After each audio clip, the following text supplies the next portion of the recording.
শিবরাত্রি হচ্ছে একটি গুরুত্বপূর্ণ হিন্দু ধর্মীয় উৎসব। এই মহাশিবরাত্রি ফাল্গুন মাসের কৃষ্ণপক্ষের চতুর্দশী তিথিতে পালিত হয়। শিবরাত্রি মহাদেব এবং দেবী পার্বতীর বিয়ের তিথি, অর্থাৎ হিন্দু শাস্ত্র অনুসারে দেবাদিদেব মহাদেব এবং দেবী পার্বতীর বিয়ের দিন হল মহাশিবরাত্রি। শিব তথা পুরুষ শক্তি এবং আদিশক্তি মিলনের তিথি। এই তিথিতে দেবাদিদেব মহাদেব এবং দেবী পার্বতীর আরাধনায় অজ্ঞতা অন্ধকার দূর হয়। এই ব্রত পালন শুরু হয় শিবরাত্রির আগের দিন থেকে এবং শেষ হয় শিবরাত্রির পরের দিন। ব্রত শুরু হবার আগের দিন নিরামিষ খেতে হয়। ব্রতের দিন উপবাস থেকে গঙ্গাজল, দুধ, ঘি, দই এবং মধু মাখিয়ে শিবলিঙ্গে 4 প্রহরে 4 বার স্নান করাতে হয়। বেলপাতা, ধুতরা ফুল, আকন্দ ফুল, অপরাজিতা অর্থাৎ নীল ফুল এবং ফল মিষ্টি নিবেদন করে শিবের আরাধনা করা এই ব্রতের নিয়ম। পরবর্তী দিন ব্রাহ্মণ ও অতিথি ভোজন করিয়ে এই ব্রত উদযাপন সমাপ্ত হয়। এই দিনে বাড়ির মহিলারাই বিশেষত উপবাস থাকে। তাই গতকাল বুধবার 27শে ফেব্রুয়ারি ছিল ফাল্গুন মাসের কৃষ্ণপক্ষের চতুর্দশী তিথি। সেই মতো মুর্শিদাবাদের নবগ্রাম থানার বিভিন্ন জায়গাতে যেমন শিবরাত্রির পুজো হয়, ঠিক তেমনই নবগ্রামের ষষ্ঠীতলা ও শিবতলাতে শিবরাত্রির পুজোর আয়োজন করা হয়। এখানে 21 ফুটের শিবমূর্তি তৈরি করা হয়।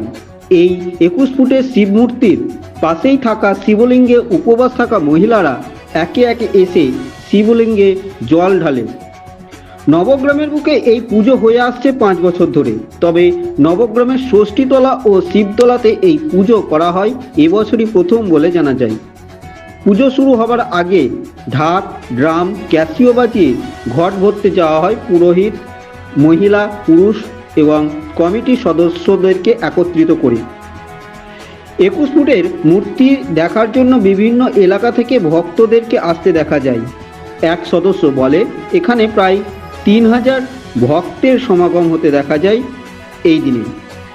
এই মূর্তি 4 দিন থাকবে বলেও জানা যায়। একে ঘিরে একটি ছোট্ট মেলাও বসে। সঙ্গে কিছু থিমেরও আয়োজন করা হয় ভক্তদের মধ্যে মনোরঞ্জন সৃষ্টি করার জন্য। এদিনে এখানে নবগ্রাম থানার পুলিশও উপস্থিত ছিল এবং সব দিক থেকে যথেষ্টই তৎপর ছিল নবগ্রাম থানার পুলিশ, যাতে করে কোনো রকম অপ্রীতিকর ঘটনা না ঘটে তার জন্য।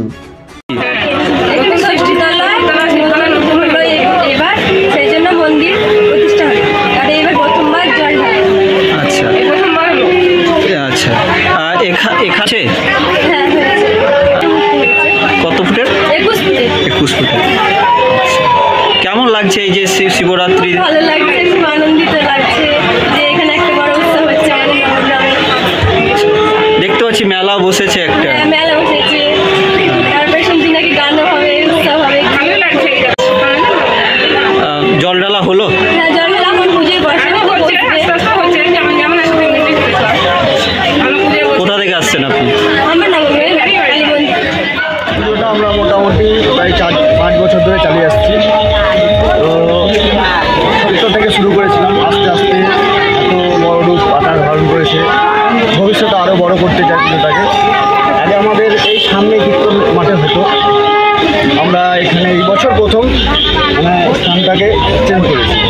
এখানে একটা মন্দির করা হয়েছে ছোট, সেই জন্য দেখলাম যে এখানেই পুজো করাটা ঠিক হবে।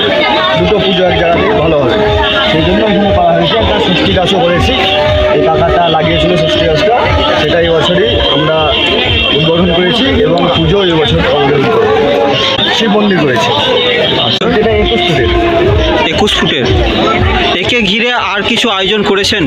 কি কি আয়োজন করেছেন? আয়োজনে যে মেলা, তারপরে কিছু সাইট সিন করা হয়েছে, এইসব ছোট করে করছি। আস্তে ভবিষ্যতে আরও বাড়বে, আপনাদের সহযোগিতায়, সবার সহযোগিতায় আরও বাড়বে মেলা। ভক্তের সমাগম কেমন আছে? উপাসীর সমাগম কেমন আছে বুঝতে পারছি? ভালোই আছে। বৃক্ষরোপণ, বস্ত্র বিতরণ এইসব হবে। প্রসাদের আয়োজন করা হয়েছে। আচ্ছা, প্রসাদের মধ্যে কি কি রেখেছেন? জল বসে কত হতে পারে এবছর আপনাদের এখানে ভক্তের সমাগম? উপবাসী কতজন হতে পারে? 3000 কি নাম আপনার? সুব্রত মাঝি। এই পুজো আমাদের 5 বছর পূর্ণ হলো এবছরও আমরা পুজো অনুষ্ঠিত করেছি।